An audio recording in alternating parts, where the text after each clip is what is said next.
Is My Break. Nouvel épisode, nouvelle saison, accompagné d'une personne. Alors, je vous préviens, ça a toujours été, c'est soit on aime, soit on n'aime pas. Et bizarrement, dans la vie, on est comme ça en fait. Et on n'a pas besoin d'avoir en fait des raisons pour aimer ou de pas aimer. Ou souvent, des fois, il y a des personnes qui ont leurs raisons.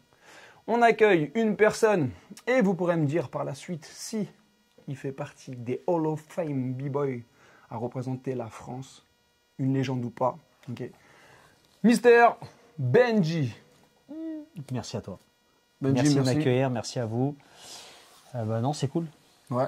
Non, merci. Alors c'est très simple, dans Is My Break, c'est quelque chose où on partage un moment, on veut en savoir un peu plus sur la personne que j'accueille. D'accord. Essayer d'aller survoler des choses qui n'ont pas été entendues ou dites, etc. Alors c'est toujours compliqué, ou sinon prendre des autres angles. Ok, vas-y. Petite surprise, des petits jeux. Est-ce que je dois te regarder ou je dois regarder la caméra? Tu regardes la caméra ou tu me regardes moi, on s'en fout. Ok, vas-y. En fait, le plus important, c'est qu'il y a une interaction. Vas-y, c'est fait. Ok. Moi, tout simplement, on part du début. Ouais. Il y a quoi avant la danse? Alors là, de quel début tu parles? Ça dépend les années.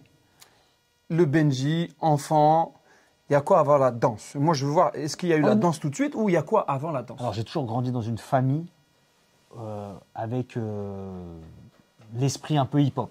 Donc, j'ai toujours grandi dans une famille où il y avait des films comme Beat Street, Breaking, tout ça, tu vois, puisque j'ai mes frères. Les parents? Les frères, surtout. Mes frères étaient des années 80. Donc, j'ai grandi avec ça.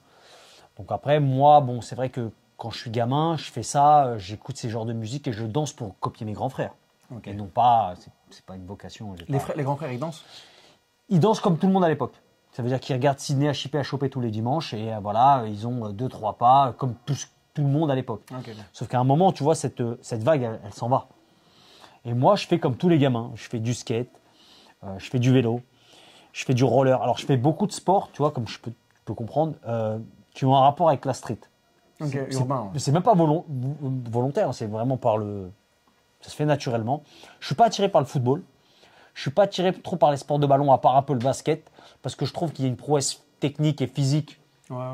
Il y a des mouvements, il y a une recherche, tu vois, il y a des trucs. Donc je suis vachement attiré par ça. Mais les sports, on va dire que c'est vraiment roller, vélo, skateboard. Et après, j'arrive pas tout de suite à la danse. J'arrive à la danse par le biais de Benny B. Ok. Voilà. B-E-2-Z-Y-B. Moi, c'est Benny B. Exactement. Okay. Et Benny B, c'est la révélation. Alors là, quand je te parle de Benny B, on est en 90. Donc moi, je suis à l'école, je suis en CE2, je crois, ou CE1 ou CE2. Et là, c'est la révélation. Ils arrivent, ça me parle en fait. Ces trois mecs-là me parlent. C'est ils ont de la danse, ils ont du chant, ils ont un charisme.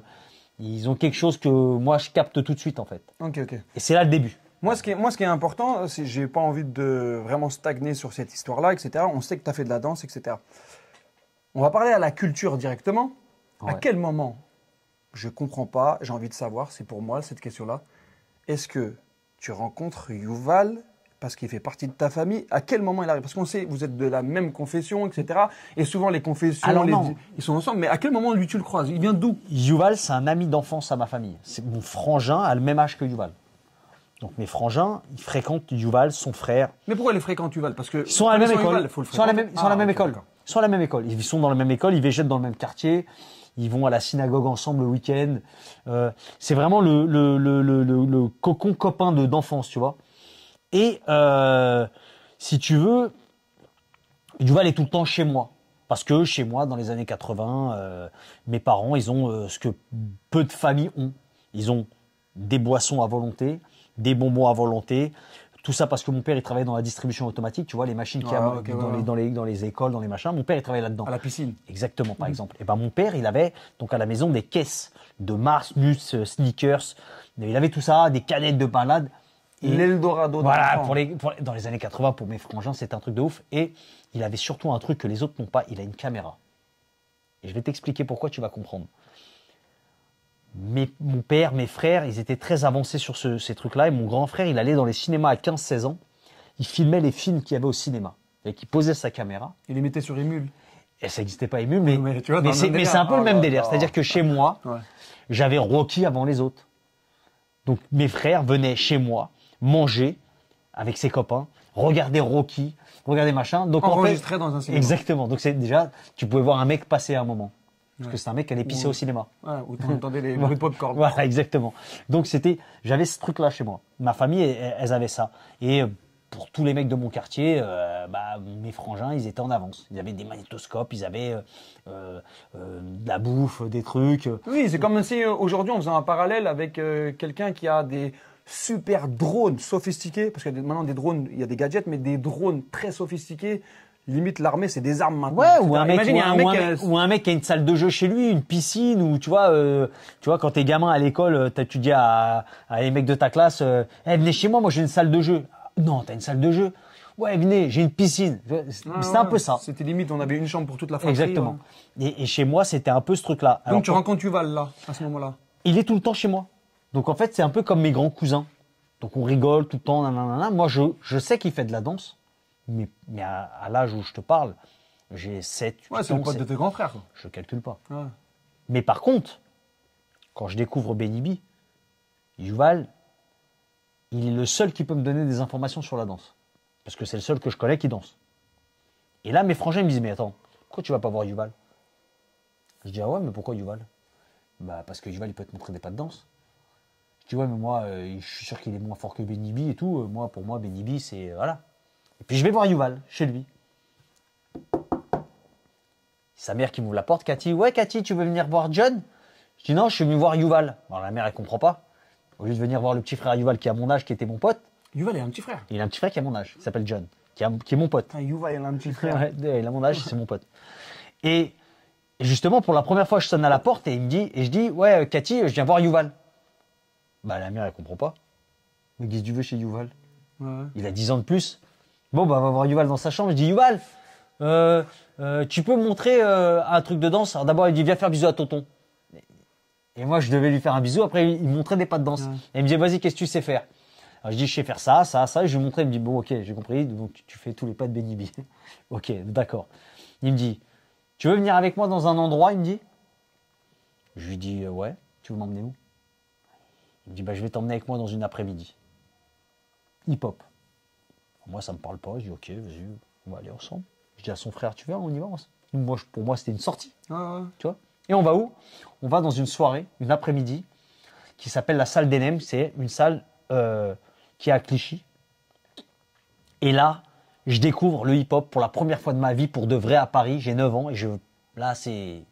Je t'explique. Ouais. Je vois les danseurs de NTM, je vois tous les danseurs de l'époque, en fait. Solo, tout ça, là. Ouais, je découvre la danse pour la première fois. Mais vraiment, je découvre pour la première fois. Oui, t'as compris que Benny B, c'était pas réellement... Non. Et là, je vois des mecs qui dansent dans tous les sens, ça danse de partout. Et là, je comprends que, bon, bah, voilà, je suis amoureux de ça. Et j'ai 8-9 ans. Et Yuval, en fait, il distribuait des tracts pour ces après-midi-là. Et grâce à ces tracts-là qu'il distribuait, il a réussi à me faire rentrer. Il disait aux gens, voilà, vous me payez pas, mais par contre, je vais faire rentrer mon petit. Ah ouais. Et déjà, il était déjà à côté de moi et déjà à m'aider, à me montrer des mouvements. Et voilà.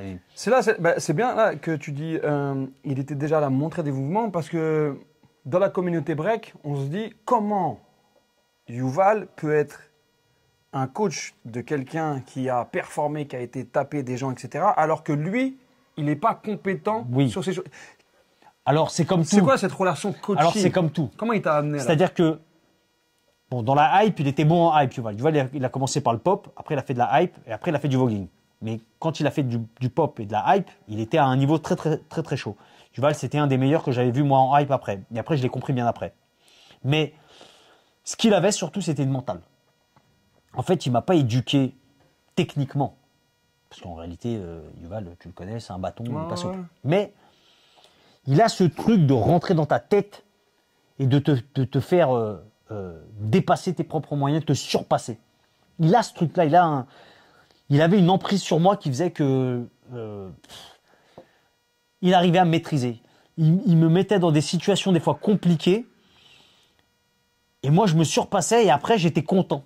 Et c'est pour ça que je continuais à l'écouter, parce qu'en fait, il me faisait faire des choses que je voulais pas faire, et quand j'y arrivais, j'étais content. Il me dit, ah, tu vois, finalement, Je t'ai fait chier, mais finalement, t'es content. Est-ce que cette relation de confiance, loyauté, etc., là, tu l'as toujours eue? Ouais, je l'ai toujours eu. Et C'est instinctif, naturel. Ça s'est fait naturellement déjà parce qu'il a grandi chez moi et je le voyais comme un grand frère ou un grand cousin, si tu veux. Mais j'ai toujours trouvé qu'il avait aucun intérêt. Bah déjà, quand à l'époque, moi j'ai 7-8 ans, il en a presque 18-19. Il a aucun intérêt à être à côté de moi.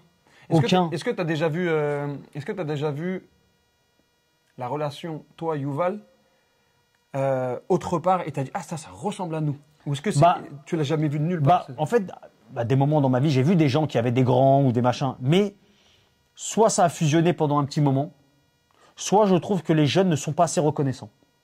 Moi, je suis toujours reconnaissant. Pour moi, Yuval, c'est Yuval. Je lui dois beaucoup, voire tout. Je reviens pas sur ça. J'ai pas de problème avec ça.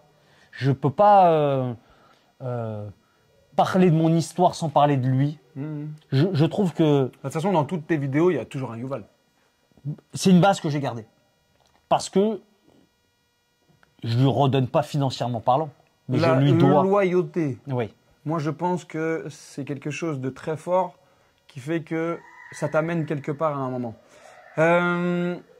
Tu vois, Yuval, il n'a pas créé forcément Benji à 100%, mais avec le mode de t'accompagner dans le mental, le mindset, etc. Je peux dire qu'il m'a façonné, moi. Il t'a façonné. Donc, c'est grâce à quelqu'un. Maintenant, moi, j'ai une vidéo à te montrer. On va te poser une question. Je pense que c'est le bon moment pour aller chercher ça. Tu vois? C'est parti. Yo, j'espère que vous allez bien tout le monde. C'est Kenno, premier avertissement pour Is My Break. Question pour Benji Kings. Tiens, je te prends quand tu veux, où tu veux. On fait partie du même état d'esprit, toi, tu sais. Non, je rigole. Question pour toi, Benji. Pourquoi est-ce que tu n'as jamais pensé à former un petit Benji Junior? Le former jusqu'à qu'il puisse avoir un putain de niveau et qu'il puisse tout niquer au milieu de l'arène des lions. Pourquoi est-ce que tu n'as jamais pensé à former un petit et lui apporter richesse, valeur, etc. comme nous on a pu faire? Voilà, c'est une petite question vite fait comme ça, parce que ça aurait pu être intéressant d'avoir un Benji New Generation, un petit kid à toi. Peace. Alors, Kenlo, j'adore. Bonne question. Très gentil. Ouais, j'adore Kenlo. Ma génération, il a raison. En fait, j'ai pas la pédagogie. J'ai jamais eu de petit parce que j'ai pas la pédagogie et j'ai peut-être pas aussi trouvé la pépite dans ma vie. Donc, comme j'ai pas donné de cours beaucoup dans ma vie, j'ai pas donné de stage énormément, j'ai pas côtoyé, si tu veux, de nouvelles générations. Mais est-ce que quand tu dis ça, est-ce que c'est propre à ta génération? Parce qu'en fait, quand tu regardes toutes les personnes qui ont vraiment mis des murs solides dans le b-boying, dans le monde, etc., on va parler en France. Ouais. Ben, est-ce que Junior a un petit? Est-ce que Lilou a un petit? Je sais pas. Tu vois, est-ce que Salah, à l'époque, qui faisait du break, a un petit? Ben, on ne sait pas. Mais moi, je pose la question. Je sais pas. C'est assez bizarre, peut-être. Aucune idée. Mais moi, en tout cas, j'ai pas la pédagogie. J'arrive pas. C'est pour ça que je donne pas de cours et que je préfère donner des stages à des gens qui sont compétents déjà et qui ont un avancé technique. Parce que je veux pas perdre du temps avec les bases, les machins, les trucs, à revenir. J'ai pas cette patience. Je pense que ça, c'est un métier. Ce que vous faites, moi, je suis incapable de le faire. Mais est-ce que tu comprends cette question-là? Elle peut être justifiée et se dire, c'est dommage. Ah oui, c'est dommage. Oui, bien sûr. Toi, Mais alors, pour répondre à sa question, j'ai plein de petits quand même dans le monde, sans le vouloir. et c'est quand même... le comble, c'est que j'ai pas eu besoin de les aider. Oui, t'as inspiré, oui. Voilà, j'ai inspiré du monde et je pense que... Mais d'avoir un porte-drapeau qui fait que, comme toi, à l'heure d'aujourd'hui, tu aurais pu être derrière sur un truc stratégiquement, etc. et leur dire, la descendance, ça fait mal. Oui, mais c'est pour ça que comme j'ai pas eu ces choses-là, ma façon à moi de transmettre, aujourd'hui, elle est différente. Elle est sur un bouquin, parce que j'explique un peu ma mentalité, ma façon de voir, mes machins. C'est dans des conférences. N'oublie pas que j'ai arrêté la danse pendant 9 ans. Donc, j'ai arrêté la danse tout de suite après ma carrière. Donc, j'ai vraiment switché toute cette partie. Peut-être qu'à cette époque, j'aurais pu donner des cours et des stages. Et tout ça. Moi, j'ai switché, je suis parti dans autre chose. Et maintenant, si je te pose une question imagine, avant que tu switches, tout b-boy confondu de la France, tu dis, j'aurais aimé avoir lui pour aller attaquer le monde. peu importe. Hein. Alors là, j'enlève toutes les histoires, peu importe, etc. Qui t'aurais aimé avoir sous ton aile et te dire, hey, lui, je t'en aurais fait un démon. Un Français. Je sais pas, mais je sais que je vois des jeunes aujourd'hui, hein, je parle. Je vois des jeunes aujourd'hui qui ont des potentiels de ouf. Non, et je me dis, moi, par exemple, je te dis un Kid Mario, tu me le mets dans mes mains. Tu me le mets dans mes mains avec ma mentale, avec ma hargne. Je pense que je lui fais faire des dingueries, je l'envoie faire chercher des mecs de ouf. Je le mets même en difficulté, ce qui fait qu'il va s'entraîner encore plus. Sur une génération d'aujourd'hui. Ouais. Ok. Mais juste quand t'arrêtes, avant d'arrêter, à ce moment-là. Mais par exemple, je vais te dire une connerie, mais si j'avais eu un élève comme Lilou, bah, j'aurais été fier de le voir arriver là où il est. Ah ouais. Tu vois ce que je veux dire? Clairement, ouais. Donc, j'aurais pu très bien te dire un mec comme lui, mais c'est difficile de me projeter parce que je suis pas un mec qui a aimé apprendre aux autres. J'étais très égoïste déjà, je m'entraînais beaucoup pour moi. J'aimais pas partager, je m'entraînais souvent seul. Tu vois, moi, je suis égoïste dans le training. J'étais vraiment... j'avais pas cette ambition de vouloir donner aux autres, d'avoir à apprendre. Moi, j'ai jamais eu d'ambition d'avoir une école. Tu sais combien de fois dans ma vie on m'a dit ouais, pourquoi t'as pas une école, Benji? Bah moi je dis mais c'est pas mon truc en fait. J'en veux pas, ça m'attire pas. Je sais pas. Pourtant quand je vois ta structure, je vois ici comme on sait. Moi je suis fan. Quand je suis rentré tout à l'heure dans ton lieu, j'ai dit à ma gosse, t'as vu comment c'est charmé ici? Et regarde les trucs, même en plus tu m'envoies dans une nostalgie, des cassettes audio, les cassettes vidéo pour faire le 511. Moi ça me parle ça, tu vois. C'est des idées que j'aurais pu avoir parce que t'es de ma génération et que c'est des trucs de ma génération. Mais j'ai pas ce truc-là. J'ai des personnes, des b-boys qui n'ont pas voulu envoyer de vidéos, mais qui m'ont quand même laissé une question. Ouais. La question c'est, ils trouvent ça dommage que tu puisses autant apporter de valeur, de sujets, etc. quand tu es peut-être un b-boy qui n'a pas fait de battle, mais qui a fait des défis. Il y a une différence. Et en fait, cette différence-là, j'aimerais bien que tu nous l'expliques comment toi tu vois son importance. Est-ce que tu arrives à distinguer les deux? Faire des battles et être dans le monde des battles et aller faire des défis, qui est, entre guillemets, deux règles différentes dans l'esprit. En réalité, c'est une question générationnelle. Faut pas oublier que moi je viens d'une génération où il y a très peu de battles. Alors j'ai fait tous les battles de ma génération de l'époque. Quand il y avait des battles XXL, etc., c'était les battles de mon époque, mais il n'y en avait pas beaucoup. J'ai fait le Battle of the Year, j'ai fait tous ces trucs-là, mais il n'y en avait pas beaucoup. C'était vraiment, ça se comptait sur les doigts de la main. Et en fait, pourquoi on a mis en place les battles sauvages à l'époque? Parce que justement, il y avait trop peu de battles et qu'il y avait trop d'attentes entre les battles. Avant, le Battle of the Year, c'était une fois par an. Le XXL, c'était une fois par an. Si j'y allais pas dans ces battles-là, j'allais nulle part. Donc, nous, en attendant, on avait fait un lieu culte qui était Châtelet-Les Halles, où les gens venaient tous les week-ends et c'est là qu'il se passait des choses. Et moi, je me suis fait mon nom dans ce truc-là. Et finalement, j'étais à l'aise dans ce truc-là. Ah ouais. Donc, j'ai pas fait exprès, je me suis dirigé vers ce truc-là. Et quand ma carrière s'est finie, c'était le début, en 2004, des battles comme le BC One, par exemple. Mais moi, les battles les plus emblématiques de ma génération, c'est Freestyle Session, par exemple. Ouais, je suis d'accord. Pro-Am. Oui, je suis d'accord. Pro-Am. Oui. C'est des trucs que j'ai fait, moi, de ma génération. Maintenant, les battles que vous avez aujourd'hui, qui sont dans une catégorie de show, moi j'appelle ça des shows et plus des battles, parce que ce sont des spectacles où vous êtes assis, vous regardez des compétiteurs faire leur compétition, et après vous partez. Moi, j'ai pas connu cette période. Moi, j'ai connu tous les battles où tu as un battle au milieu et tout autour de la salle, c'est des cyphers. Est-ce que tu penses qu'un b-boy d'aujourd'hui qui n'est pas de ta génération doit forcément te connaître?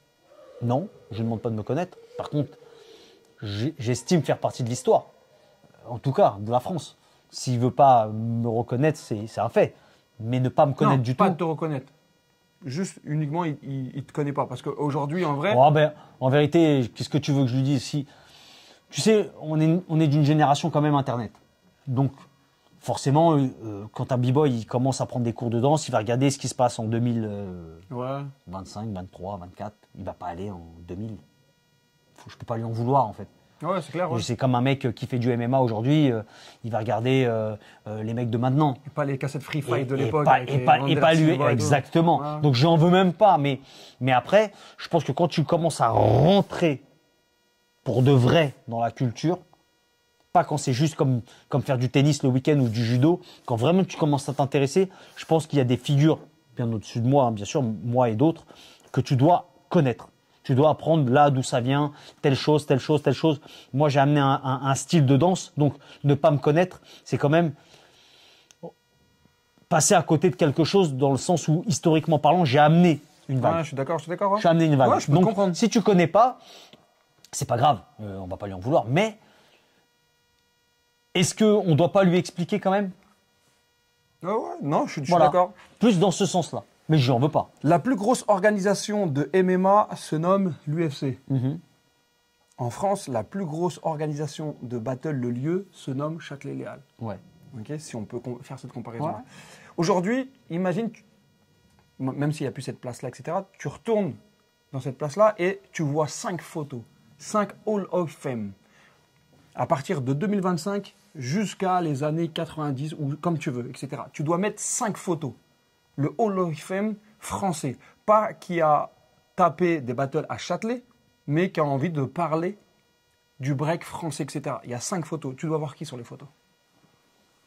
Je vais te mettre Solo. Je vais te mettre Karim Barouche. Je vais te mettre Lilou. Je vais te mettre Junior. Et je vais me mettre. Ouais, je suis d'accord. Après, ce qui est bien, Mais attention, je donne mon avis. je pourrais t'en mettre 10. Solo. Mais je t'ai pris. Ah, moi, je t'ai donné 5, c'est normal. Voilà, je pourrais te mettre 10, mais tu m'en as donné 5, mais je t'ai mis 5 gros œufs qui ont marqué pour moi l'histoire de la danse en France. Et je vais même te dire mieux, je pourrais même te mettre Mr. Freeze parce qu'il est né français. On va dire que c'est le Head, Voilà. Head Hall of Fame. Mais voilà. Mais moi, je t'ai mis 5 noms que je pense qui ont marqué leur temps et qui ont marqué la France et qui ont eu une vague de personnes qui les ont suivis à un moment. Ah ouais. Voilà. T'as déjà reçu des petits messages contre toi, etc., on t'aime pas, etc., mais est-ce Ouais. que t'as déjà reçu des compliments? Ouais. Alors beaucoup plus aujourd'hui que quand j'étais jeune, par contre. Je trouve que la maturité s'est installée, surtout dans notre génération. Et aujourd'hui, on arrive à se dire les choses. On arrive à dire ah, franchement, moi j'étais fan, j'adorais ce que tu faisais. Comme ta question précédente. Moi aujourd'hui, j'ai pas de honte à te dire que je pourrais mettre Lilou dans le top 5 avec Junior. Oui, de toute façon, si Alors tu ça a été des adversaires à moi. Mais si tu le mets pas, tu sais très bien que dans tous les commentaires, ils vont dire « Ah, il est rageux, etc. » Et c'est bien d'avoir cette Ouais, non, mais transparence. j'ai même pas pensé à ça. Je sais pas si tu as vu, mais ça s'est fait instinctivement. Oui, Tu m'as oui, posé la oui. question. D'ailleurs, d'autres seront peut-être pas d'accord avec moi, mais peu importe. Moi, c'est mon casting à moi. Moi, ce que je comprends, c'est que tu es sincère. Maintenant, si tu es sincère, il faut savoir dire des choses bien, Oui. comme des choses un petit peu Oui, moins oui, bien à bien sûr, accepter. bien sûr. S'il y a des choses bien et des choses moins bien à accepter, on va passer à un petit jeu. Tu vois ce petit dessin? Légende, B-boy, big girl. Bon B-boy. Légende, B-boy, big girl. Un bon B-boy, une bonne big girl, un moyen B-boy et une moyenne big girl surcoté. Ça sert à rien. Je vais te montrer des photos Ah ouais. et tu me les cases. Premier, Zun. Je vois même pas qui c'est. Donc je peux rien dire sur lui. Non. Ok. Mais alors, je vais te reposer la question. Bon B-boy, moyen B-boy, surcoté. Moi, bon. Ok. Alors non, pas loin d'être une légende, mais bon. D'accord. Quel âge il a? Et je dois avoir 20 piges. 20 piges. Donc déjà, à 20 piges, je peux pas être une légende. Non. Voilà. Mais bon, parisien. D'accord, d'accord. Il est très très bon. Lil Kev. Entre bon et légende, je trouve. Je pense que ça. Il a C'est bien ce débat-là. Hein. il a eu une vague de personnes qui l'ont suivi. Il a influencé beaucoup de monde, aussi bien dans le caractère que dans la technique. Il a une personnalité atypique. Il peut être pour pas mal de personnes une légende, je pense. Et en tout cas, c'est un bon b-boy, ça c'est une certitude. Je suis d'accord avec toi parce que moi, je pense que ce que tu as fait en allant taper des personnes, historiquement parlant, en France, un Lil Kev Kid Columbia, c'est historique. Ça représente la France. Mais Lil Kev était fan de moi quand il était jeune. Il me l'a dit plusieurs fois. Et Il a son pas- il a pas- papa, il a pas et son, Lotus. et son papa, non. Ah, il avait Lotus quand il était jeune. Ah. Et son papa me l'a dit aussi une fois, le jour où il m'a rencontré. C'était marrant parce que quand j'ai dansé avec Ici c'est Paris, j'ai rencontré son papa. Et il m'a dit, qu'est-ce que j'ai pu te voir en vidéo chez moi. Est-ce que toi Lil Kev, tu seras encore prêt à le dire? Non, allez, c'est bon, c'est bon. Lil Kev, On enchaîne. Kid Mario, bon b-boy. Bon b-boy, pas une légende, ça c'est sûr. Pourtant, surcoté. Pourtant, il y a des lives, dernièrement, il y en a, ils les mettaient presque dans légende. Alors, un mec qui met. Bon, des gens qui mettent un mec de 17 ans en légende ou 18 ans en légende, bon, c'est être débile parce qu'il est en pleine carrière. Il ne peut pas être une légende, il est encore dedans. On juge une légende sur toute sa carrière et on dit surtout d'une légende en fin de carrière, je pense. Là, il est encore dans sa carrière. Donc, bon b-boy. Bon b-boy. Ok. Légende, forcément. Junior, bien sûr. Incontestable. Déjà d'avoir perduré dans le temps, de par son handicap, d'avoir réussi à se démarquer. C'est chaud. Bien sûr, d'être. Non, mais même la longévité, je veux dire, il n'y a pas de Ok, débat. on enchaîne. Très bon, bon b-boy. Pas une légende pour moi. Peut-être qu'il le sera parce qu'il a fait les JO, mais je sais pas. Mais regarde, il a quand même la deuxième place dans les JO. C'est peut-être la seule et unique fois où on a eu le break aux JO. On ne sait pas ce qui va se passer. Il a une médaille. Est-ce qu'il ne rentre pas dans les légendes? C'est pour ça que je te dis ça. Je te dis, il pourrait, parce qu'il a gagné la médaille d'argent. Mais je ne sais pas si on peut appeler ça une légende. Je sais pas. En tout cas, c'est un très bon b-boy, ça c'est sûr. Big Girl Mia. Bah, très bonne big girl. Très bonne big girl. Pas une légende pour moi du tout, mais très bonne big girl. Ok, on enchaîne. Lucas, Meeting Force. Je connais pas bien. J'ai vu pas mal de trucs, mais je connais pas bien. Je sais que c'est un bon b-boy. Voilà. Peut-être un peu sous-côté, il pourrait être un peu plus en avant peut-être. Franchement, il n'est pas surcoté, mais il est sous-coté. Je suis Ouais, il est d'accord. sous-côté. Je pense d'accord. qu'il pourrait être mis un peu plus en avant. Et si on est sur Instagram, des fois on voit ses stories, il envoie des trucs qui Ouais. fait que souvent on dit ouais, on a que de Kid Mario pour des crash fest, etc. Alors qu'un Lucas, Ouais. franchement, Lui, tu vois, il mériterait peut-être d'être mieux entouré. Je sais pas qui s'occupe de lui. Après, Melting Force, Soso, tout ça. etc., Ouais, mais oui, mais il le coach bien, mais est-ce qu'il le pousse à aller vers Est-ce qu'il a envie, lui? Ah, ça c'est. Ouais. Sabri. Ouais, bon b-boy. Bonne attitude, très bon. Bon b-boy. Carlotta. Surcoté de ouf. Excuse-moi, mais surcoté de ouf. Moi, j'accroche pas. Après, Pourquoi c'est- surcoté de ouf? Je trouve qu'il a fait plus de bruit par des histoires que par son niveau. Ah bon? Ouais. Moi, par exemple, je trouve que parmi les big girls françaises à haut niveau. C'est pas elle qui avait défié Booba Colors? Non. C'était qui ça? Campanita. Ah, excuse-moi, je confonds alors. Carlotta, excuse-moi, je confonds. Tu vois, moi j'ai du mal avec la nouvelle génération des fois. Ouais. Alors je m'excuse, je me suis trompé. Je vois pas bien qui c'est. Non, Carlotta, c'est Alors excuse-moi, je confonds. la rivale de Kimi, de Sissi, et se tape toujours le top 3, un peu avec Mia quand même, et je trouve qu'elle représente bien la France. Donne-moi un battle qu'elle a fait dernièrement où j'aurais pu la revoir parce que là j'ai un trou. Elle a tapé les Red Bull, elle a tapé les Nantes, elle a fait. Bon, m'en voulez pas les filles, mais souvent Elle a fait les JO. Franchement, les filles m'en voulaient pas, mais quand c'est les filles, souvent je zappe. Ok, je zappe. on enchaîne. C'est pas méchant, mais je zappe. On enchaîne.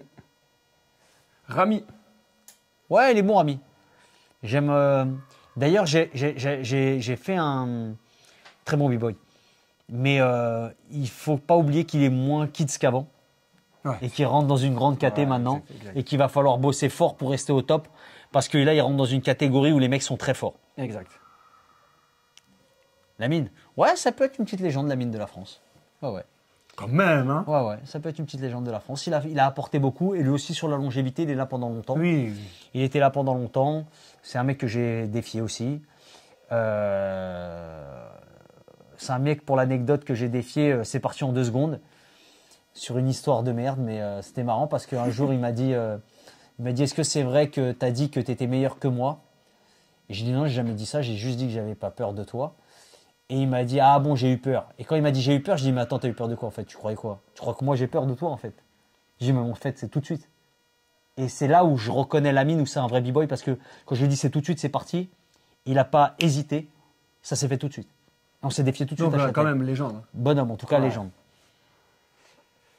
Haha. Bah, si lui, c'est pas une légende, pour moi en tout cas. Yuval. Pour moi, c'est une des plus grosses légendes de France. Parce que, bah, déjà, c'est un activiste. Alors, je ne l'ai pas mis dans mon top 5 b-boy, parce que c'est pas un b-boy. Oui, oui, exactement. Mais par contre, il a la mentale d'un b-boy.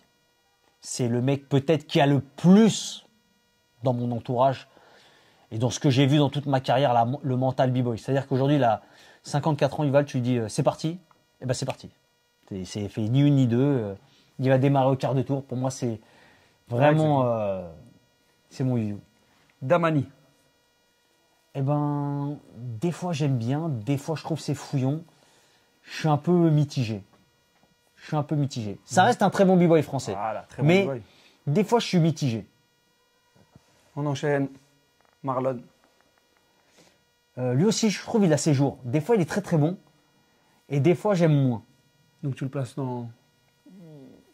Surcoté peut-être pas, mais bon, allez, bon b-boy. Bon b-boy quand même. Non, bon b-boy. Elias. Bon b-boy. Très bon b-boy. Tu m'as mis des bons en fait. Ouais, Très bon b-boy. mais je te mets des bons. En fait, j'essaie d'être pluridisciplinaire dans les générations.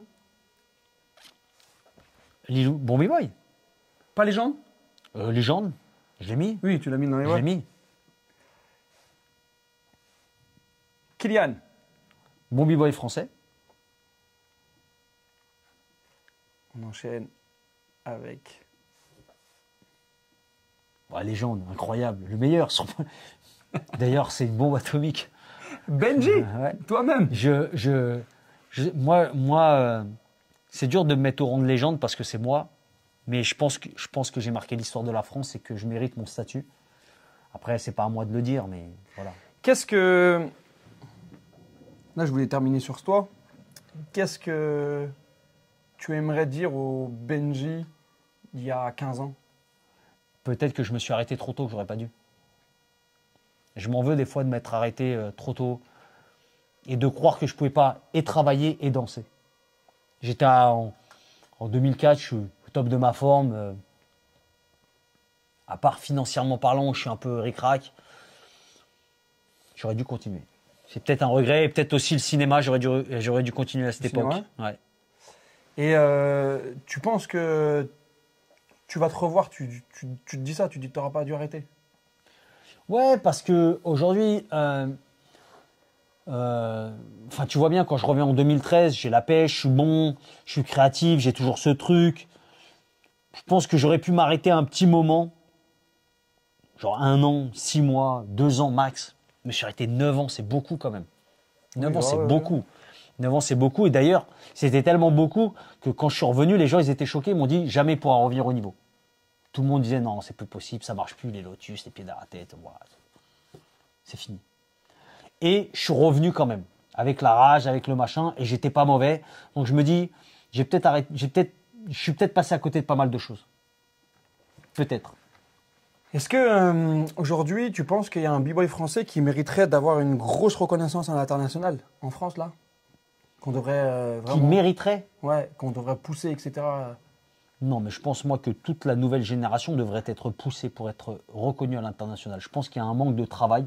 Je pense qu'aujourd'hui, les étrangers sont beaucoup plus forts que nous, surtout l'Asie. Je vais parler beaucoup pour les Chinois. Les Chinois, ils ont On pris, a déjà parlé. ils ont pris une avance que les Américains avaient pris sur la France à l'époque.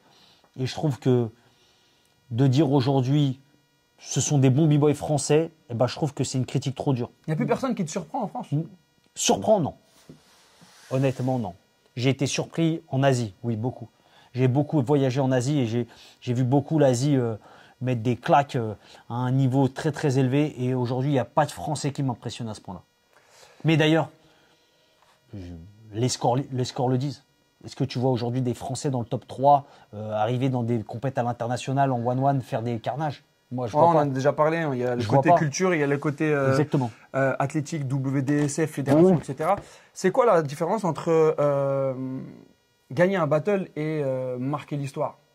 Ben, ça n'a rien à voir. Tu peux avoir gagné 1000 battles et pas pouvoir marquer l'histoire.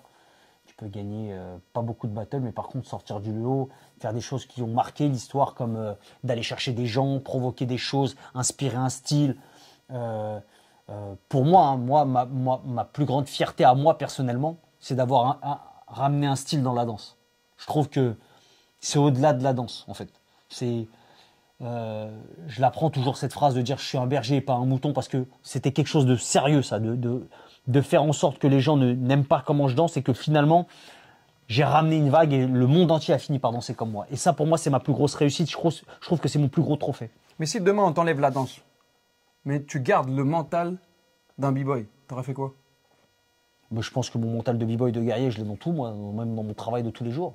Je l'ai dans ma façon de me battre, dans ma façon de travailler pour gagner ma thune. J'arrache tout, je suis un acharné, je laisse rien. Je fais tout comme un b-boy en fait. Le b-boy, il m'a donné une direction, une ligne directive. Et je la suis dans tout ce que je fais depuis toujours. Je me suis jamais arrêté en fait. Tu viens d'une ère où on avait très peu de plateformes. On avait Style de ouf, B-Boy World. Ouais. Il y avait très peu de plateformes. Maintenant, tu vois que ça fleurit de tous les jours, etc. Ça donne l'occasion à tout le monde et des personnes connues, etc., de prendre la parole. Ouais. Est-ce que toi, tu trouves qu'il faut être légitime pour parler? Non, tout le monde a le droit à la parole. Après, ça dépend du sujet. Tout dépend de quoi tu parles. Parce que quand je dis ça, j'ai envie de faire un parallèle sur... En fait, pour beaucoup de monde, tu fais plus partie de cet univers break, battle d'aujourd'hui, etc. Tu restes quelqu'un qui a œuvré, etc. Mais comme beaucoup d'autres personnes dans les autres sports, en fait, on a l'impression, même si tu as fait quelque chose, tu reviens, tu parles, allez, c'est bon, tu as fait ton temps. Du genre, à part peut-être Zidane. Zidane, il revient, c'est pas pareil. Tu as l'impression que Zidane, lui, il a le passe-droit de tout le monde. Il revient, il va parler un petit, et tout le monde va écouter parce que c'est Zidane. Mais si on prend un parallèle, alors je vais peut-être un peu plus loin dans les commentaires, ils vont dire, ouais, mais c'est pas Zidane. T'as un Zidane du break. C'est-à-dire que tu as le droit de parler, parce que si Zidane au foot, on va l'écouter. Après, moi, quand je parle, je sais pas si tu as remarqué, mais je parle rarement avec des jeunes. Quand je fais des interviews, quand je fais des trucs, je parle avec des gens de ma génération. Je parle rarement avec des petits jeunes du game. Je parle d'eux, mais je parle pas beaucoup avec des gens de cette génération finalement. Je parle avec les miennes. Donc c'est pour ça que quand tu me dis ça, ça me fait pas grand-chose, puisque mes sujets, quand je parle de la nouvelle génération, j'en parle avec ma génération. Je dis, qu'est-ce que t'en penses, toi, de cette nouvelle génération? Et on se fait des questions-réponses. Mais en réalité, si demain, les mecs de la nouvelle génération disent c'est un vieux crouton, on s'en bat les couilles, ça me laisse pas, en fait. Je sais que tu as les capacités et on te sollicite pour, pourquoi pas, peut-être construire des choses et œuvrer des choses.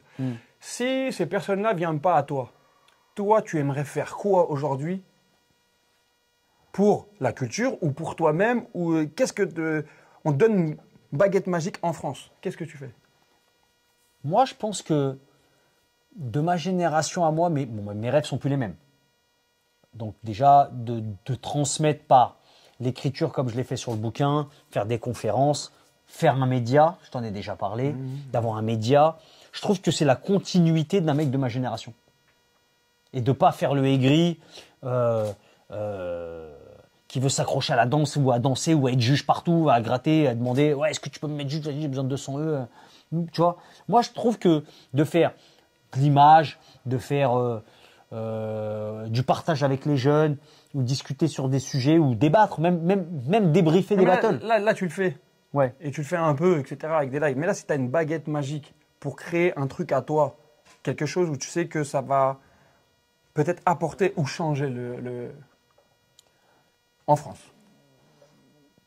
Je sais pas si j'aimerais changer quelque chose en France. Je sais pas si j'aimerais. Je pense que j'aimerais aider des jeunes. Moi, j'aimerais bien qu'on me sollicite pour aller voir la nouvelle génération, pour aller les aider, etc. Mais je sais pas si j'aimerais ça au quotidien toute l'année. Sans te mentir. Toute l'année, je sais pas si j'aimerais. Moi, je vais te donner un peu moi qui je suis et mon ressenti pour que ça soit vraiment clair. Moi, je suis Ismaël de Reims, qui a eu un cœur et une grosse construction Pokémon. Ouais. Qui fait que j'ai dormi chez des personnes comme Lilou, Brahim, etc. Donc moi, je suis Team Lilou. les histoires que tu as eues, que tu peux avoir, etc., entre guillemets, à part le côté corporate et de voir les choses, moi je pense que le jour-là, si j'aurais dû être derrière quelqu'un, j'aurais été derrière Lilou. Demain, tu te défies contre Lilou, je serai encore derrière Lilou. Ça n'empêche pas qu'on puisse avoir des choses comme ça. Mais moi, je pense réellement qu'aujourd'hui, tu restes quelqu'un d'important. En fait, je m'en fous que tu as ton caractère, que peut-être que tu as réussi dans ta vie, que tu reviens et puis tu peux rien à foutre. En fait, ça, c'est les gens qui peuvent apporter. Moi, j'en suis conscient. Je pense que tu peux apporter quelque chose et parce que je viens de le vivre. Quand je dis je viens de le vivre, tu as donné un workshop avec du savoir, etc. La transmission est importante. Mais après, tu as donné une conférence devant des parents, devant des petits, etc., qui ont regardé avec des grands yeux des choses qui datent de 20 ans, de 15 ans, et il y a eu des questions, etc. Et moi, je trouve que c'est ultra important. Quand des fois, on peut dire oui. J'aime bien cet exercice par contre. Non, mais tu vois, quand des fois, on peut dire ouais, bon, il revient, c'est un ancien, etc. Mais ils ne savent pas. Là, ce que moi, ce que je viens de voir, et c'est pas pour faire une caresse, etc., parce que je sais c'est quoi l'importance. Non, mais moi, j'aime bien. C'est un exercice que j'ai appris avec le livre. Parce que moi, je le faisais pas avant ça. C'est un exercice que j'ai appris avec le livre et j'ai appris aussi à le faire avec Yuval quand, par exemple, tu vois, Yuval, il est prof d'histoire dans les écoles de danse et souvent, à un moment, il arrive à l'époque de Châtelet. Et souvent, il m'invite à ce moment-là pour dire, voilà, viens expliquer ton ressenti, comment c'était, machin, pour l'atmosphère. Et je l'ai fait. Et c'est comme ça que ça m'a donné envie d'écrire. Mais est-ce que tu penses que, moi je pense, et c'est pas pour te flatter ou t'accompagner, moi je pense que toutes les personnes qui pourraient faire appel à toi sur ce que j'ai vu là, pour leurs petits, peut aider à avoir quelque chose de comprendre quelque chose. Et c'est là où je me disais tout à l'heure, est-ce que de te connaître ou de pas te connaître, toi ou un autre. Par exemple, ça va arriver à Junior, ça va arriver à Lilou. Bah, je pense que et je pense que des Juniors, des Lilou, c'est ultra important. Je pense que quand ils seront en fin de carrière, c'est une façon de transmettre de toute façon. De leur vision, leur façon d'avoir vécu. Ils sont l'idole de pas mal de gens, ces gens-là. Donc, leur parcours, le pourquoi du comment, de là où ils viennent jusqu'à là où ils sont arrivés, il y a beaucoup de gens qui vont se reconnaître en eux. Donc, ils peuvent être une motivation pour toutes ces personnes-là. Donc, c'est bien qu'ils expliquent. Mais d'ailleurs, moi, j'ai manqué de ça. C'est-à-dire que j'ai manqué d'informations comme ça. C'est pour ça que j'allais chercher l'information. Moi, j'aurais voulu que des fois, dans ma ville, dans mon quartier, il y ait des anciens qui viennent, qui disent, voilà, je vais faire une conférence sur le break des années 80. Moi, j'aurais adoré voir ça, mais il n'y en avait pas beaucoup à l'époque. Ça se fait aujourd'hui. Mais moi, je dis souvent que la génération des actuelles forces ou des PCB ou de ces gens-là pourrait faire ce genre de conférence sur leur époque pour des mecs comme moi. Pour des mecs de notre génération. Parce que nous aussi, des fois, on manque un peu d'informations sur ce qui s'est passé avant. Donc, on ne va pas demander à la nouvelle génération de repartir dans les années 80. Ça fait beaucoup pour eux. Mais au moins la génération 2000. Parce que 20 ans, c'est beaucoup sans être beaucoup en vérité.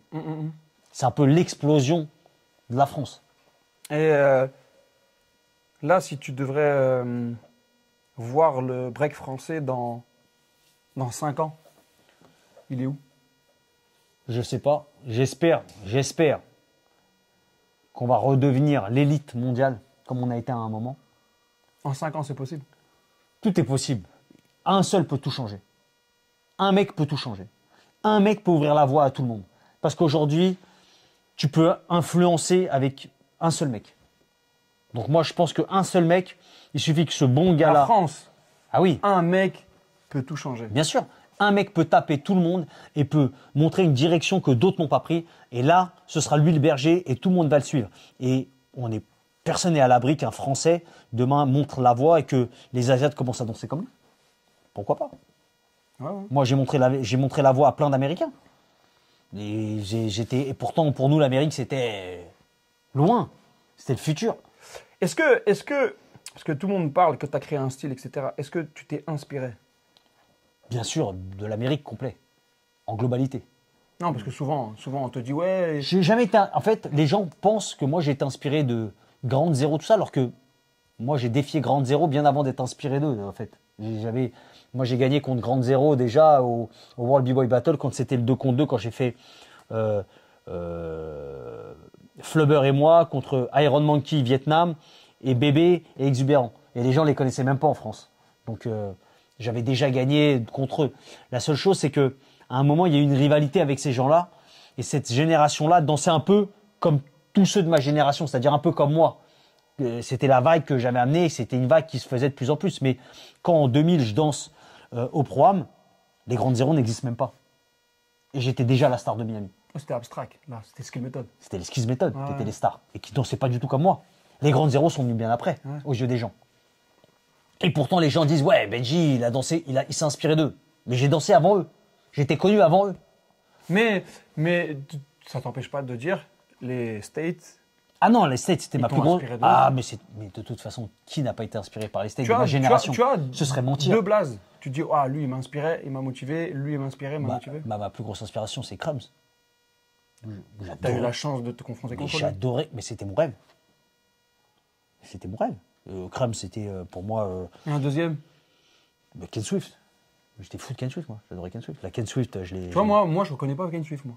Oui, mais c'est générationnel, mais parce que moi, j'ai grandi avec Beat Street. Donc moi, je savais que... Je sais c'est qui, attention, je connais son histoire, je sais c'est qui, d'où il vient, je sais comment il danse, etc. On m'a même dit qu'à un moment, c'est lui qui est le précurseur peut-être du 19 du début. En fait, je t'explique.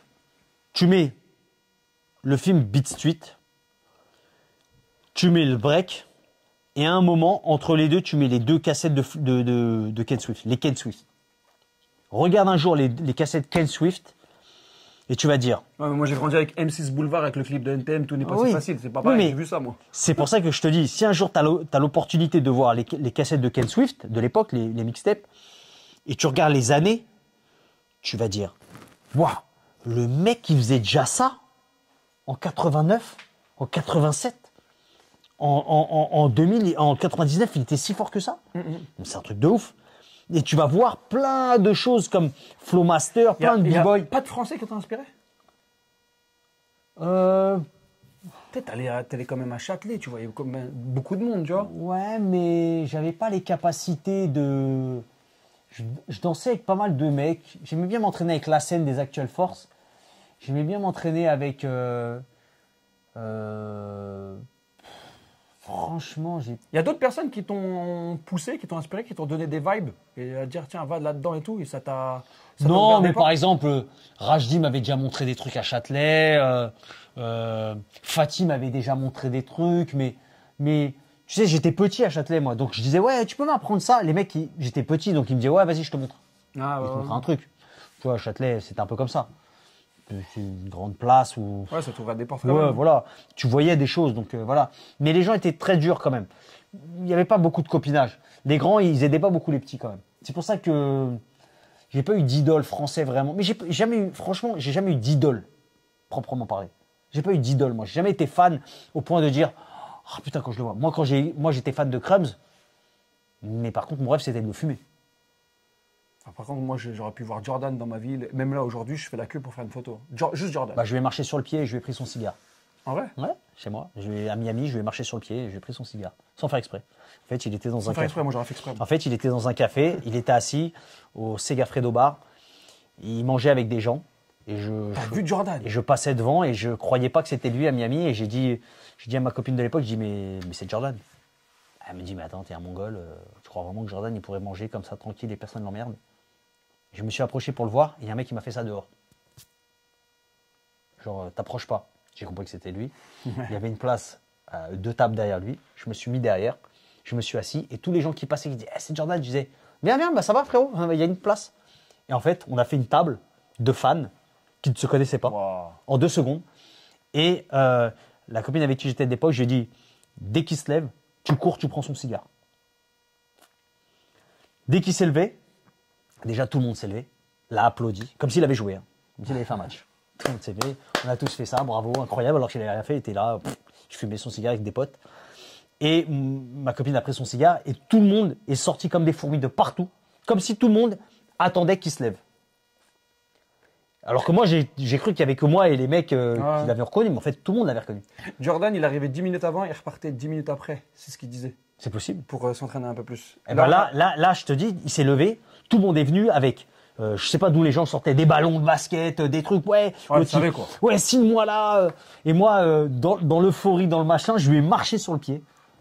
Je marchais sur le pied, je Je vais rigolais. faire un 59. Ouais, je rigolais tout ça. Je dis putain, l'autre, j'ai marché sur le pied de Jordan. J'ai son cigare. Et pour l'anecdote, j'avais un appartement à Miami à l'époque.